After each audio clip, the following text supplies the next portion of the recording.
सम्माननीय सभामुख महोदय, आज धेरै दुःखको साथ यहाँ उभिएछु।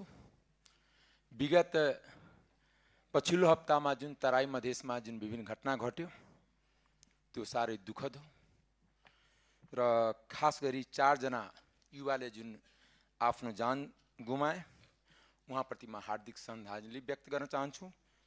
पहिला घटनास्थलमै ओम प्रकाश मेहता, पछि उपचारको क्रममा जयप्रकाश मेहता र आजै रविन्द्र मेहताजीको निधन भएको छ र सिराहाको घटनामा गणेश यादवजीको निधन भएको थियो। उहाँहरूप्रति हार्दिक श्रद्धाञ्जली व्यक्त गर्दै परिवारमा संवेदना व्यक्त गर्न चाहन्छु।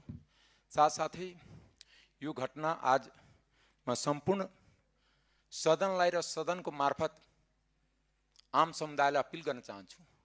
अहिले हाम्रो राष्ट्रको आवश्यकता सामाजिक सद्भावको हो, राज्यको आवश्यकता गरिबीसँग लड्ने हो, पछौटापनसँग लड्ने हो, असमानतासँग लड्ने हो, समुदाय बीच लड्ने समय होइन। यसमा जुन हाम्रो पार्टी सभापतिबाट जुन सर्वदलीय बैठक भयो या जुन इनिसिएटिभ हो त्यो सराहनीय छ। त्यसको लागि माननीय रवि लामिछानेजी सभापतिलाई म धन्यवाद दिन चाहन्छु, किन म त्यही भूगोल त्यही समुदायको सांसद हुँ। तेस्रो, प्रधानमन्त्रीले पनि ढिलै भए पनि जुन इनिसिएटिभ राष्ट्रको नाममा सम्बोधन गर्नुभयो त्यो पहिला वास्तवमा गर्नुपर्ने थियो, गर्नुभयो। तर म साथसाथ यहाँ प्रश्न पनि जनाउँछु कि म 63 देखि सांसद छु।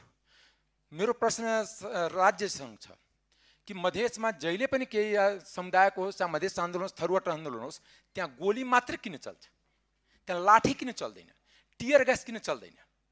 दुनियाँमा नेपाल बाहेक कुनै पनि देशलाई एसएलआर दिँदैन, नेपाल प्रहरीलाई पुलिसलाई एसएलआर दिँदैन, नेपालमा मात्र एसएलआर दिन्छ। पुलिसलाई कसैले ढुङ्गा हान्यो भने त्यो त एसएलआर हान्छ, गोली हान्छ, उसँग त लट्ठी छैन, टियर ग्यास छैन।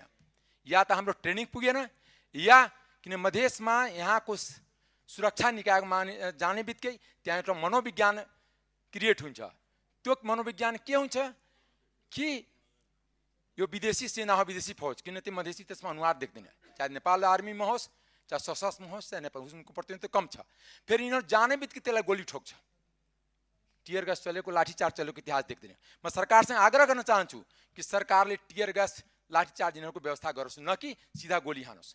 दोस्रो कुरा, सरकारले जुन तदारुकताका साथ आर्मी, सशस्त्र पुलिस हजारौंको संख्यामा डिप्लॉय गर्छ, हजारौंको संख्यामा मधेसमा शिक्षा छ, शिक्षा किन डिप्लॉय हुँदैन? कि सरकार त्यो प्रहरी नियुक्तिको लागि, सेना नियुक्तिको लागि पैसा छ, शिक्षक नियुक्तिको लागि, डाक्टर नियुक्तिको लागि, इन्जिनियर नियुक्तिको लागि पैसा छैन। मधेसलाई पछाडि पार्ने, गरिब बनाउने र जब केही भयो भने त्यहाँ गोली ठोक्ने, यो अन्त हुनुपर्छ। यसको लागि हाम्रो एकदम आपत्ति छ, किन मधेस अब धेरै सहन सक्दैन।